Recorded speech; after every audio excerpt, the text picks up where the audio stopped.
우리는 이 사도행전을 계속 주일날 살피고 있는데 이 사도행전 설교는 제가 8장까지만 하겠습니다. 왜냐하면 이 8장에서 일부가 마무리가 됩니다.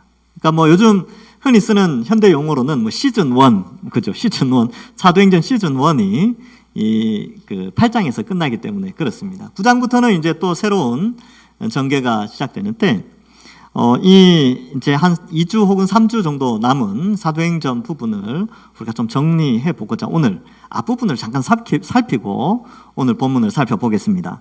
여러분, 예수님께서 이 땅에 오셔서 우리의 죄 형벌을 대신하여서 십자가에 달려 죽어 주셨습니다. 그러나 3일 만에 부활하셨죠. 그래서 3일 만에 부활하시고 제자들에게 40일 동안 이 하나님 나라에 대해서 가르쳐 주시고 승천하시며 이 성령을 기다리라고 말씀합니다. 그래서 그 성령이 우리에게 임하시면 어떤 일이 있느냐? 사도행전 1장 8절에 보면 예수님이 이렇게 말씀하시죠. 오직 성령이 너희에게 임하시면 너희가 권능을 받고 예루살렘과 온 유대와 사마리아와 땅끝까지 이르러 내 증인이 되리라 하시니라. 요 1장 8절이 바로 사도행전 전체 28장까지의 주제가 됩니다. 그래서 이 7장까지는 예루살렘에서 일어난 이 복음의 영향력을 나타내고 있고요. 우리가 이제 오늘 읽은 이 8장에 들어와서 드디어 사마리아에 복음이 어떻게 전파되어지는가가 나타나게 되지요. 그리고 땅끝까지 이르러 내 증인이 되리라, 이 부분도 8장 뒷부분에 가면 나타나게 됩니다. 그래서 1장에서는 예수님이 승천하시고 2장에서 성령님이 오시죠. 그래서 성령의 오심으로 말미암아 또 베드로의 복음을 듣고 3,000명이 회개를 하게 됩니다. 그래서 서로 이제 초대교회 가운데 이러한 귀한 초대교회가 상당히 갑자기 폭발적으로 성장하게 됐지요. 3장에 들어가서는 이제 베드로와 요한이 성전에 올라가게 되는데 성전 민문에 선천적 하지마비 장애인이 구걸을 하고 있었죠. 늘 봐오던 사람이었는데 그날은 좀 달랐습니다. 그래서 사도행전 3장 6절에 보면 베드로가 이르되 은과 금은 내게 없거니와 내게 있는 이것을 내게 주노니 나사렛 예수 그리스도의 이름으로 일어나 걸으라 하고 해서 걸어서 움직이죠. 우리 성전 안으로 들어가게 됩니다. 그날 바로 이 일로 말미암아 또 5,000명이 회개를 하여서 이 예루살렘 안에 이 복음 전파로 말미암아 엄청난 숫자의 유대인들이 예수님을 믿는 그런 역사가 일어나게 됩니다. 그러나 교회가 성장하는 것을 방해하는 세력이 있죠. 이 마귀는 이 교회가 성장하는 걸 참 싫어합니다. 그래서 박해를 가하게 되고요. 그리고 교회 내부적으로도 아나니아와 삽비라와 같은 부패한 자들이 등장하여서 교회를 어지럽히기도 하였습니다. 그러나 이런 외부적인 핍박과 내부의 부패와 외부적인 핍박 가운데서도 사도들은 낙심하지 않고 열심히 주의 일을 감당했죠. 그래서 사도행전 5장 41절에 사도들은 그 이름을 위하여 능력받는 일에 합당한 자로 여기심을 기뻐하면서 공의 앞을 떠나니라, 이렇게 기록하고 있습니다. 그래서 이 복음을 막을 수 없었던 이유는 박해와 내부 부패와 여러 가지 어려움 가운데서도 성령이 도우셔서 이 교회를 지키셨습니다. 그뿐만 아니라 이 교회가 갑자기 커지니까 한 1만 명이 넘어가고 하니까 구제 사역을 사도들이 다 담당했는데 그걸 감당할 수가 없었어요. 그래서 말씀과 기도하는 일에 소홀하게 되자 집사님 7분을 세우게 됐죠. 요즘으로 치면 이제 시무집사, 안수집사 7명을 세우게 되는데 그리하여서 말씀과 기도에 사도들이 전무하게 되고요. 교회는 더욱더 말씀으로 든든히 서 나가게 됩니다. 그 가운데 집사님 가운데 7 집사님 중에 스데반 집사님이 이제 회당에 들어가서 복음을 전파하게 되고 그로 말미암아 산헤드린 공회에 고발되어져서 거기에서 아주 긴 설교를 하게 됐죠. 그래서 성경과 율법에 대해서 설교를 하였지만 산헤드린 공회에서 멸시를 당하고 또 공격을 당하여서 결국은 우리 지난주에 살폈듯이 성 밖으로 내쳐져 돌에 맞아 순교를 하시게 됩니다.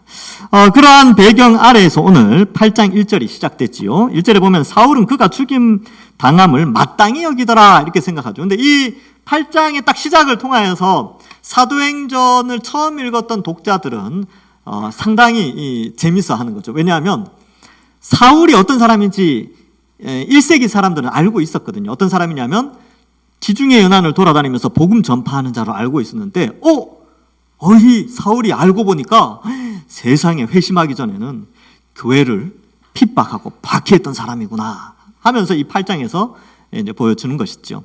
여러분 여기에서 우리는 이제 그런 걸 알 수 있죠. 하나님께서 인류의 역사 가운데 여러 가지 반전을 통하여서 하나님의 일을 해 나가신다라는 것입니다.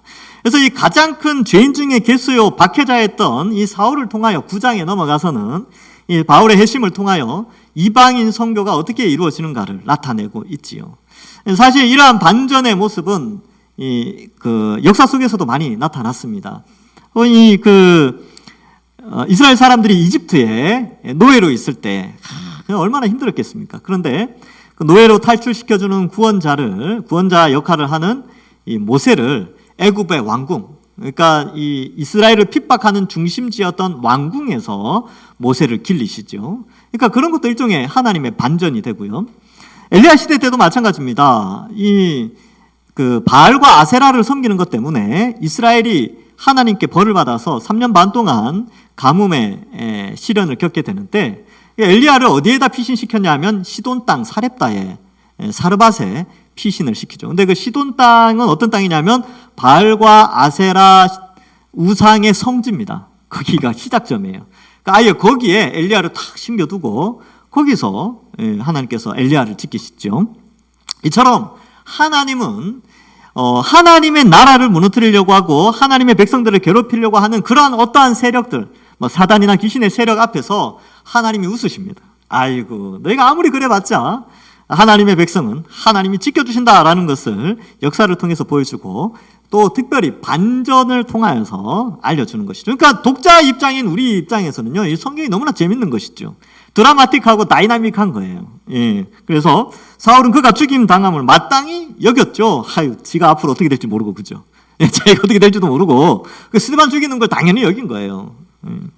자, 뒷부분에 보면 1절에 보면 그날에 예루살렘에 있는 교회에 큰 박해가 있어 사도 외에는 다 유대와 사마리아 모든 땅으로 흩어지니라. 이렇게 기록하고 있습니다. 그래서 이 분위기는요, 지금 스데반이 돌에 맞아 죽었죠. 그리고 그날, 스데반이 죽은 그날, 이제 큰 박해가 예루살렘에 있는 교회에 일어나게 됩니다. 그래서 큰 박해라는 표현이 나오는데, 이 박해라는 단어가 앞서서 한번 나오기는 합니다. 그래서 52절에, 7장 52절에 선지자들이 박해를 받았다라고 하고 8장 1절에 큰 박해가 있었다라고 하는데, 이 박해라는 용어 자체는요, 이게 종교적인 핍박을 의미합니다. 이 단어 자체가 종교적인 핍박을 당할 때 박해라는 용어를 써요. 그래서 여러분, 이 교회 안에서는 박해라는 용어가 우리끼리는 사용하지 않아요. 누가 나를 괴롭힌다, 그럼 박해가 아니고 그건 고난, 어려움 이런 건데,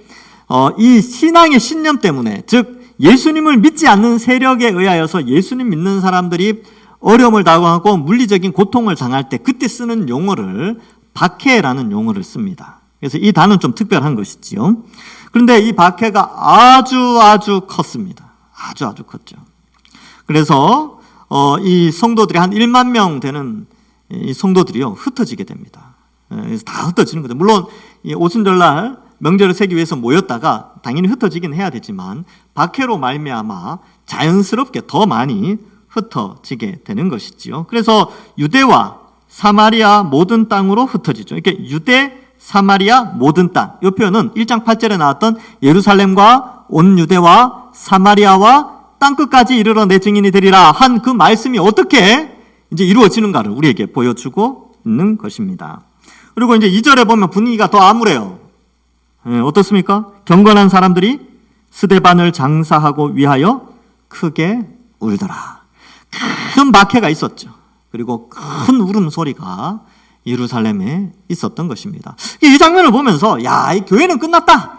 교회는 이제 없어지겠구나. 또 사단도 그렇게 생각했을 수 있죠. 귀신의 세력들도 이제 이 정도 하면 교회는 없어지겠지 라고 생각할 수 있지만, 오히려 이러한 분위기 가운데 하나님은 교회를 지키십니다. 복음을 지키시죠. 3절은 더 심해집니다. 이게 강도가 점점 심해지지요. 3절에 보니까 사울이 교회를 잔멸할새 각 집에 들어가 남녀를 끌어다가 옥에 넘기니라 이렇게 되어 있는데, 이 잔멸하다라는 뜻을 이렇게 표현합니다. 야수적이고 병적인 잔혹성. 그러니까 그 야수들 있잖아요. 육식 동물들의 아주 잔혹한 그런 그죠? 약자를 공격하는 그런 야수적인 모습이고, 그다음에 병적인 잔혹성, 한쪽으로 치우쳐졌기 때문에 아주 잔혹하게 예수 믿는 사람들을 끌어내게 됩니다. 그래서 여기 보면 집에 들어가죠. 여러분, 이 집에 들어갔다는 것은요, 보통 그냥 집에 들어갈 수가 없어요.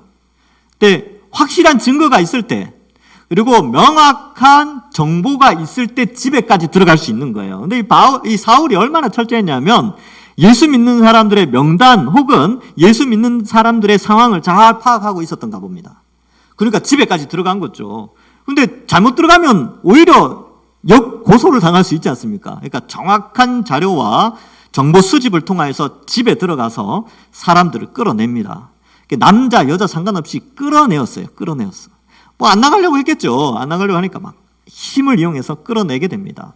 요즘처럼 인권이 발달한 시대가 아니에요. 요즘은 뭐 들어가서 영장도 보여줘야 되고요. 또 잡아갈 때 예의를 갖춰야 됩니다. 요즘 범죄자의 인권 이런 게 있어가지고 요즘 막 다 억지로 이렇게 인권을 잘 갖춰서 해야 되죠. 여자들은 특별히 더 해요. 함부로 만질 수도 없고 끌어낼 때 막 그렇게 해야 되는데 이 당시는 그런 거 없었습니다. 남자고 여자고 사울은 그냥 들어가서 다 끌고 나온 것이죠.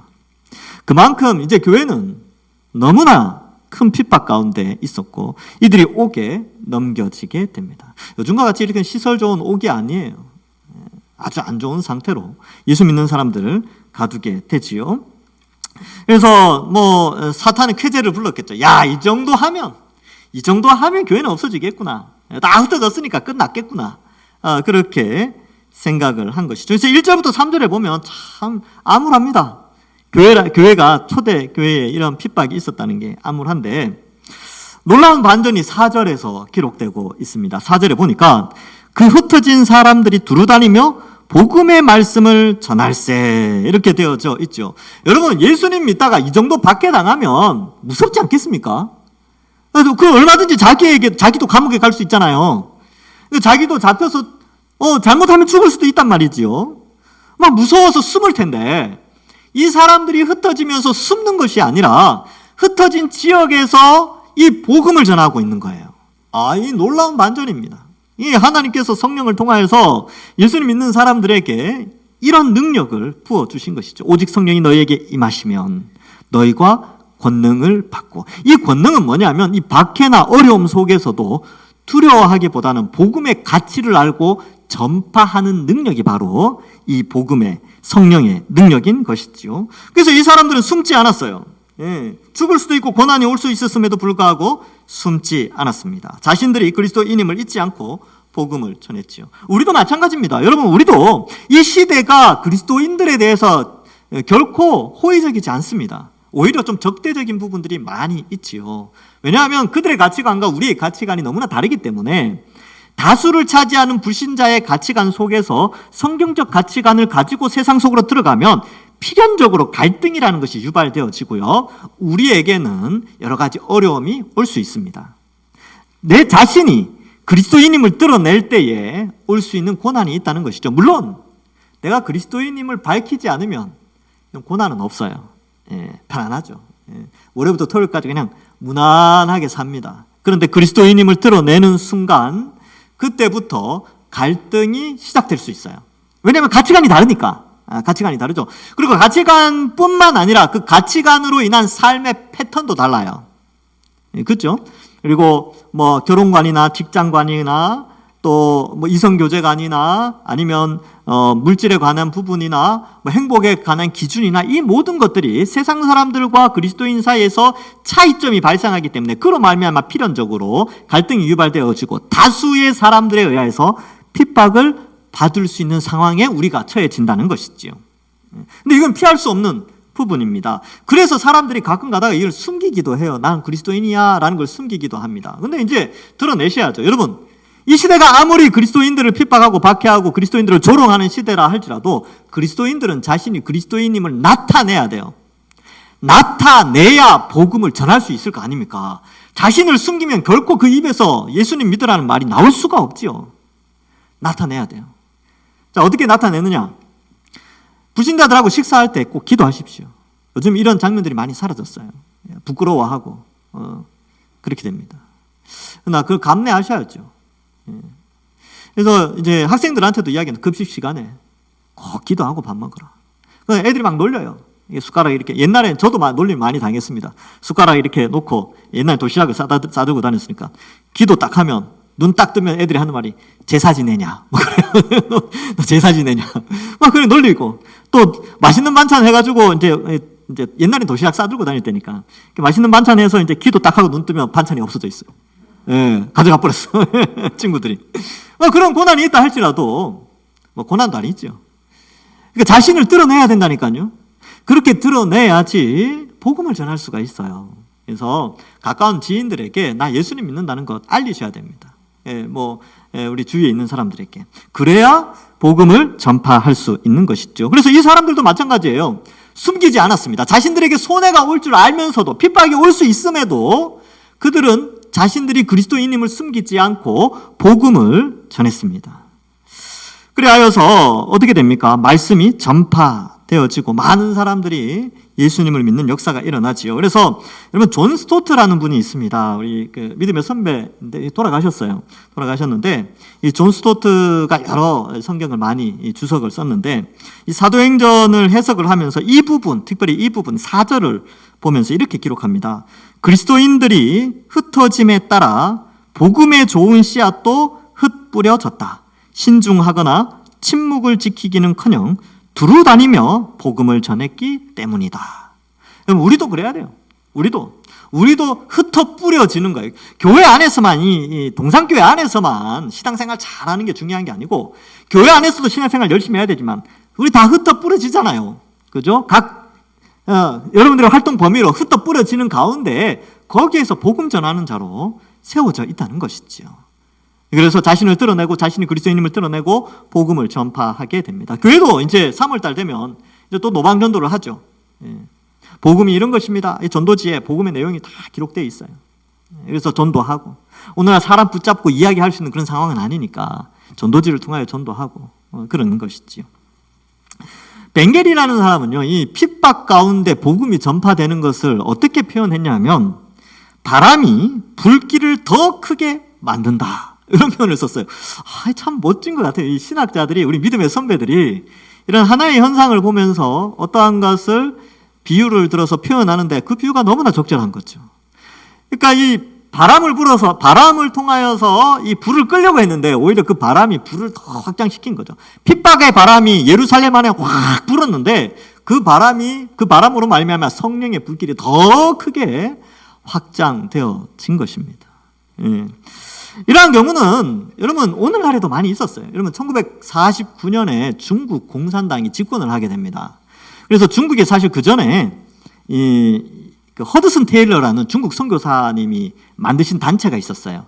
중국 내지 선교회라는 데가 있었는데 중국 공산당이 정권을 잡으면서 이 선교사들을 다 추방합니다. 거의 500명 가까이 490몇 명 정도 되는 인원을 다 추방을 하게 돼요.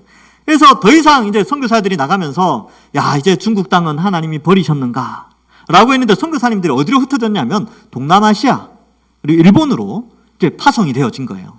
그래서 동남아시아로 복음이 전파되어지고요. 일본으로 복음이 전파되어졌는데 또 놀라운 것은 하나님이 중국을 버리신 것이 아니라 중국 안에서 지하교회가 막 생겨나기 시작한 거예요.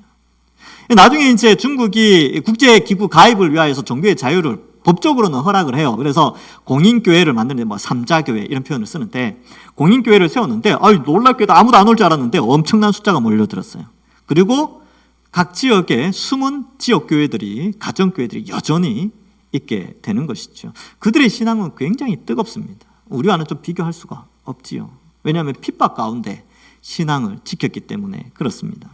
그래서 이러한 사례가 많이 있죠. 박해가 오히려 복음 전파의 수단이 되어진 겁니다. 우리나라는 어땠습니까? 우리나라도 마찬가지였죠. 1907년에 평양 대부흥 운동, 1903년에 원산 대부흥 집회, 이런 원산, 평양 다 북한에 있던 도시죠. 거기에서 이 신앙, 이 복음이 전파되어졌는데 이 북한의 공산 정권이 들어서면서 그들이 다 남쪽으로 이동을 하고 또 그것으로 6.25 전쟁이 발발하면서 수많은 박해와 순교자들이 우리나라에도 많이 생겼어요. 그래서 용인에 가면 순교자 기념관에 일제시대 때 죽은 사람도 있지만 6.25 때 죽은 사람들이 엄청난 수가 순교를 당하게 됩니다. 그런데 놀라운 것은 그들의 순교로 말미암아 혹은 그들의 핍박으로 말미암아 북쪽의 부흥이 남쪽으로 이동을 했어요. 남쪽의 인구가 훨씬 많았거든요.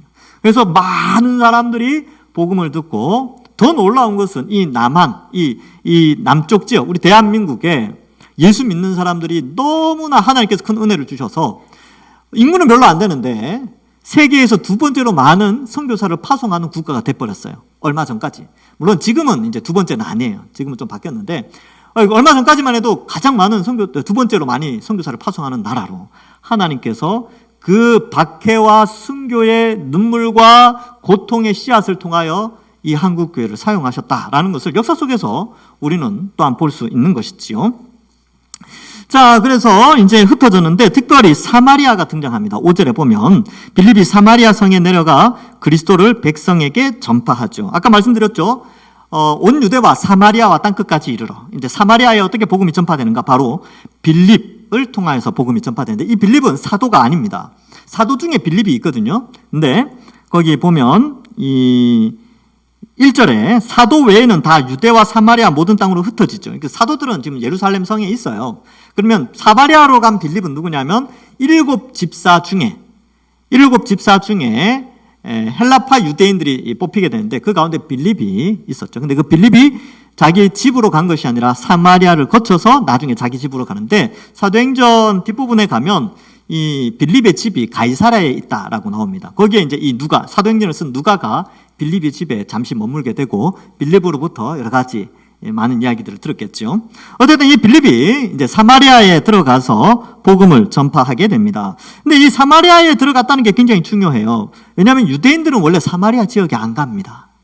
근데 누가 먼저 가셨냐면 예수님이 먼저 가셨죠. 요한복음 4장에 보면 이 사마리아 지역의 수가라는 성에 들어가셔서 한 여인을 만나서 복음을 전파하게 되시죠. 이 당시 사마리아는 어땠냐 하면요, 유대인과 왜 사이가 안 좋냐 하면 사마리아는 옛날에는 북이스라엘이었죠. 그래서 그 유대인과 북쪽 사마리아 지역 사람들의 갈등은 원천적으로 한 1000년의 갈등을 가지고 있습니다. 이 솔로몬의 아들 르호보암이 집권했을 때 여로보암이 반역을 일으켜서 북쪽에 나라를 세웠죠. 그때부터 시작되고 BC 722년에 아시리아라는 나라, 성경에는 아수르라고 돼 있죠. 아수르에 의해서 이 북쪽 지역이 점령을 당하면서 많은 사람들이 포로로 잡혀가고 아수르 사람들이 그 북쪽 사마리아 지역에 와서 통혼을 하게 됩니다. 그래서 순수한 이스라엘이 없어졌어요. 그래서 남쪽 유대 사람들은 어떻게 생각했냐면 이 사마리아 사람들은 이방인들이다, 잡족들이다.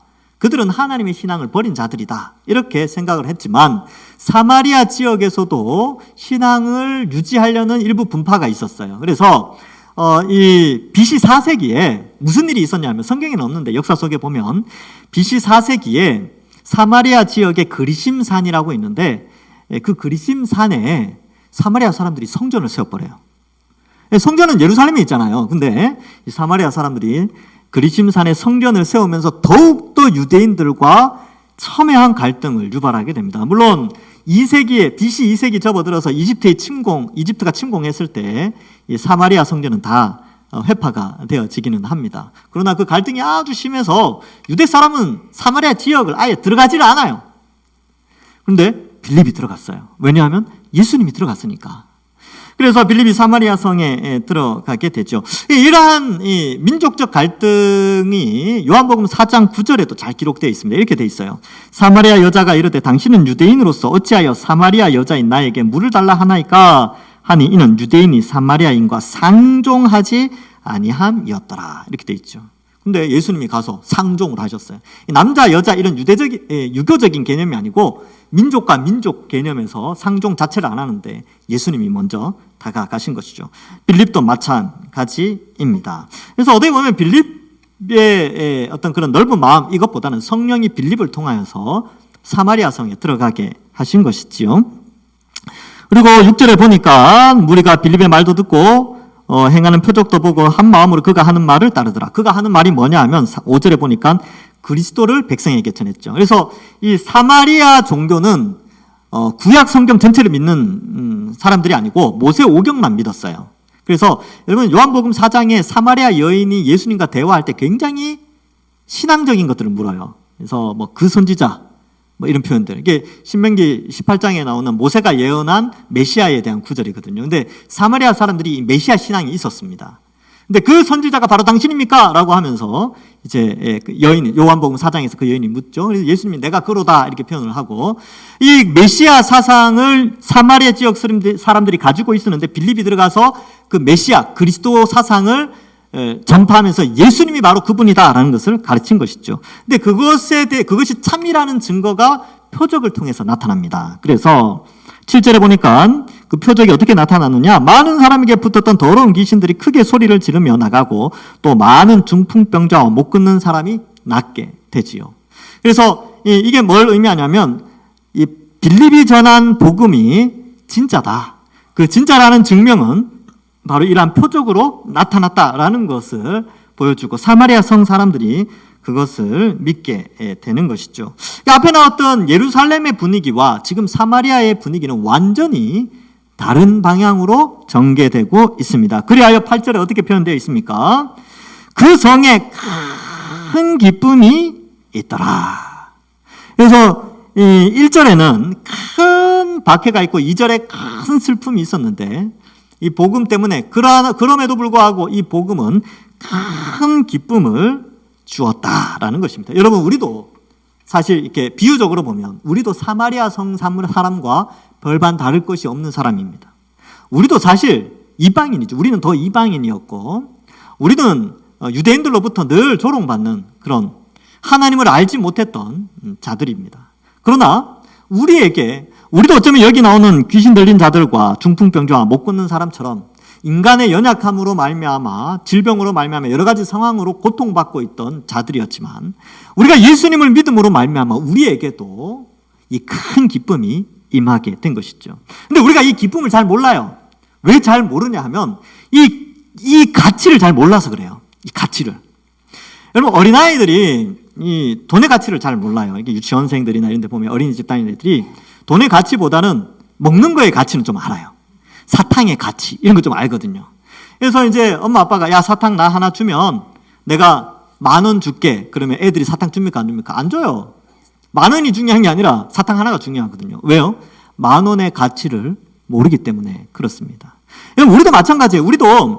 우리가 예수님 믿는 것, 예수님 믿고 나서 우리가 얻게 될 가치, 미래적 가치, 현재적 가치의 그 엄청난 높은 수준의 가치를 모를 때 이 기쁨을 잘 몰라요.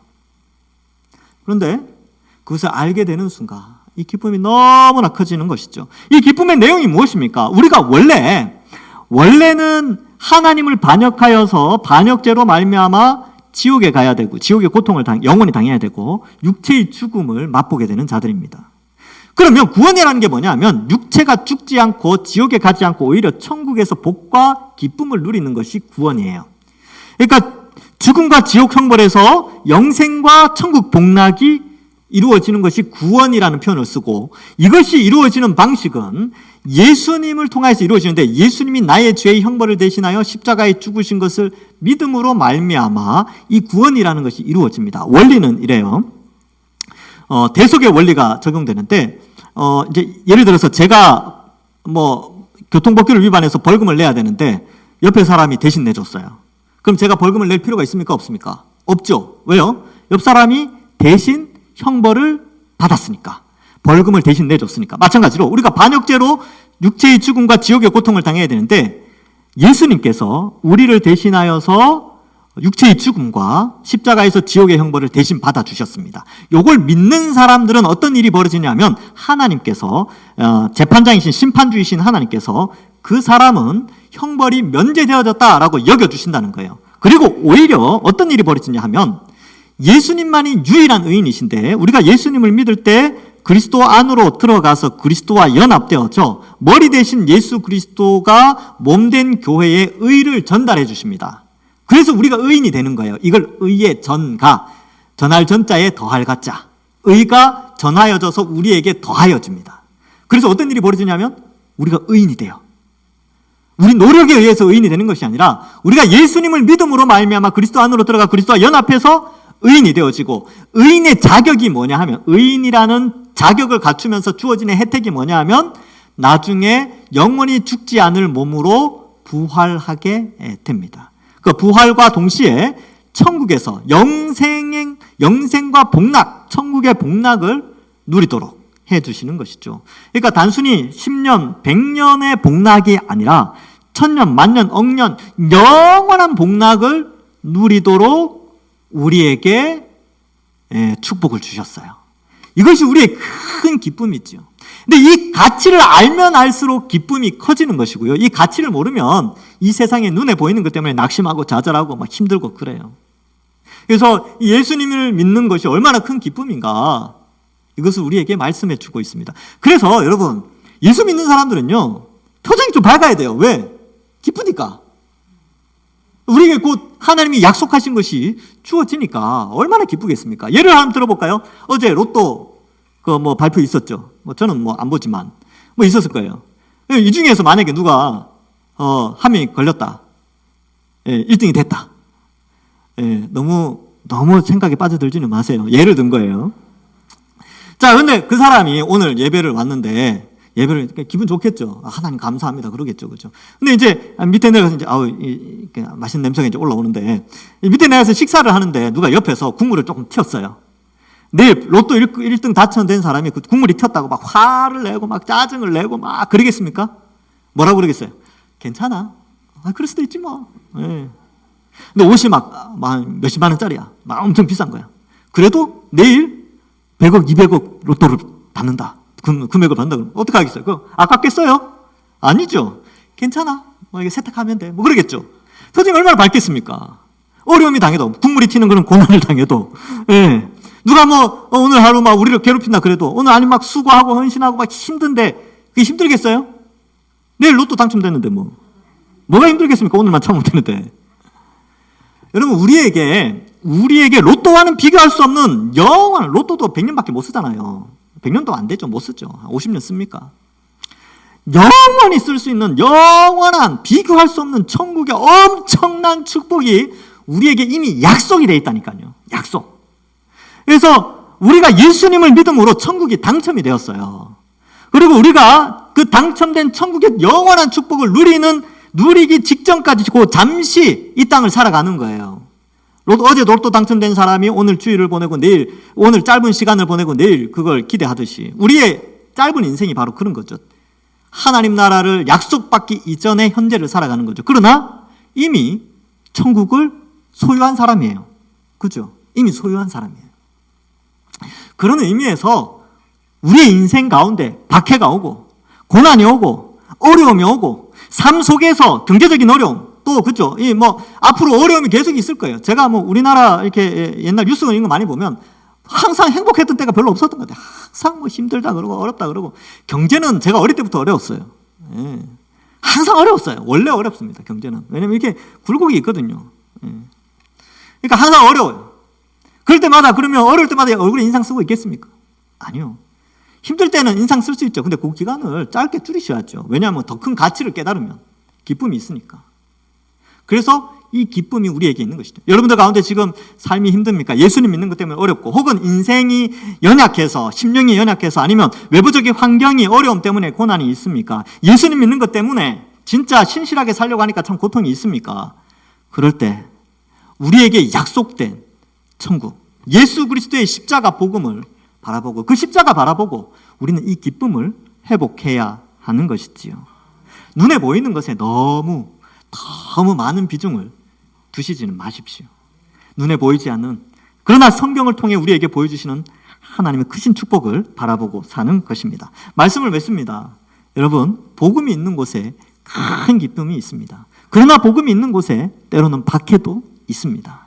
그러나 우리의 마음속에는 박해와 어려움과 고난 가운데서도 하나님께 영광을 돌리고 늘 기뻐하는 것이죠. 빌립보서 2장 18절에 제가 성경 구절을 빠르게 읽어드리겠습니다. 이와 같이 너희도 기뻐하고 나와 함께 기뻐하라. 3장 1절 끝으로 나의 형제들아 주 안에서 기뻐하라. 4장 4절 주 안에서 항상 기뻐하라. 내가 다시 말하노니 기뻐하라. 데살로니가전서 5장 16절 항상 기뻐하라. 여러분, 우리는 고난 가운데 항상 기뻐해야 합니다. 그리고 마가복음 8장 34절과 35절에 예수님이 이렇게 말씀하시죠. 무리와 제자들을 불러 이르시되 누구든지 나를 따라오려거든 자기를 부인하고 자기 십자가를 지고 나를 따를 것이니라. 누구든지 자기 목숨을 구원하고자 하면 잃을 것이요 누구든지 나와 복음을 위하여 자기 목숨을 잃으면 구원하리라. 양면성이 있죠. 고난이 신자에게 있어서 고난이 있다는 것은 사실입니다. 그러나 그 가운데 그 고난으로 말미암아 우리에게 주어지는 가치를 생각하며 또한 기뻐하면서 살아가는 우리의 신앙의 정체성, 이것을 잘 회복하셔서 이번 한 주간도 하나님께 영광 돌리며 사시는 모든 주의 백성들 되기를 주님의 이름으로 간절히 축원합니다. 기도하겠습니다. 하나님 감사합니다.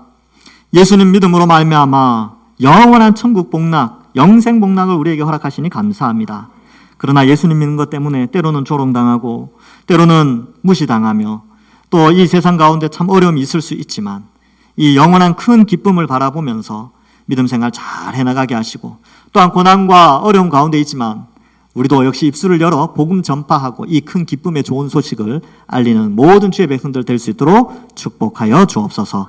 이번 한 주간도 우리를 지켜주시고 인도하여 주실 줄 믿사오며 예수님의 이름으로 기도하옵나이다. 아멘.